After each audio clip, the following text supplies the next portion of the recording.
கர்த்தருடைய பரிசுத்தமுள்ள நாமத்திற்கு ஸ்தோத்திரம். இந்த நாளின் கர்த்தருடைய வார்த்தையாக எரேமியா தீர்க்கதரிசன புஸ்தகம் 39வது அதிகாரம் 17வது வசனம்.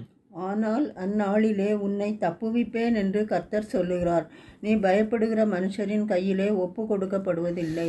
எனக்கருமையான தேவ பிள்ளையே, கர்த்தர் இன்று தம்முடைய ஜனத்திற்கு, தெரிந்தெடுக்கப்பட்ட தம்முடைய பிள்ளைகளை பார்த்து சொல்லுகிறார், நான் உன்னை தப்புவிப்பேன்.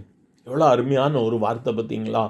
கூடாரத்தின் மறைவிலை மறைத்து வைத்து எவ்வளோ அருமையாக சொல்கிறார், நான் உன்னை தப்புவிப்பேன். கர்த்தர் சொல்கிற வார்த்தை இது. நீ பயப்படுகிற மனுஷர் கையில் ஒப்பு கொடுக்கப்படுவதில்லை. ஒருவேளை நீ கலங்கி போயிருக்கலாம்.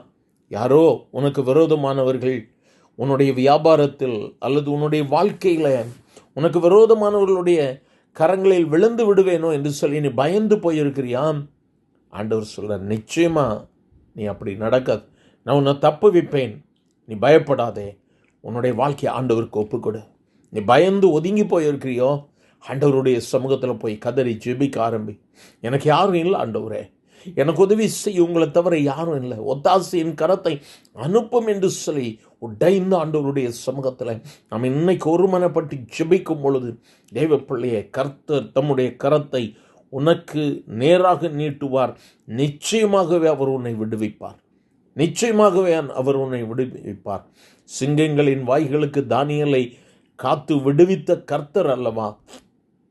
பொல்லாதவர்களுடைய கரங்களுக்கு நேராக கர்த்தர் உன்னை ஒப்பு கொடுக்காதபடிக்கு உன்னை அவர் விடுவிப்பார். உன்னை அவர் தப்புவிப்பார்.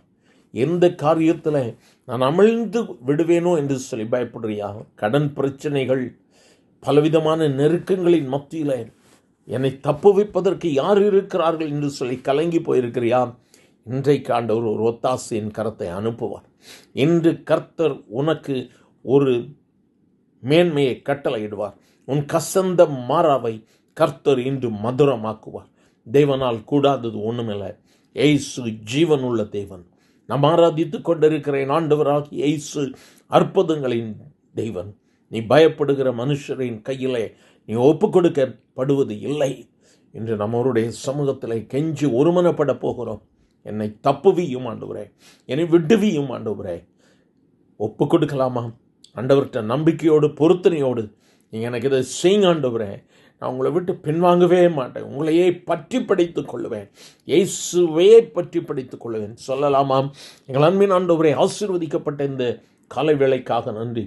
பலவிதமான பயங்கள், பலவிதமான கஷ்டங்கள், பலவிதமான சூழ்நிலைகளில் தப்புவிப்பார் எனக்கு இல்லை, நான் அகப்பட்டு விடுவேனோ என்று சொல்லி கலங்கி இந்த வார்த்தைகளை கேட்டுக்கொண்டிருக்கிற உம்முடைய பிள்ளைகள் மேல் உம்முடைய கரம் இறங்கட்டும் ஆண்டவரே.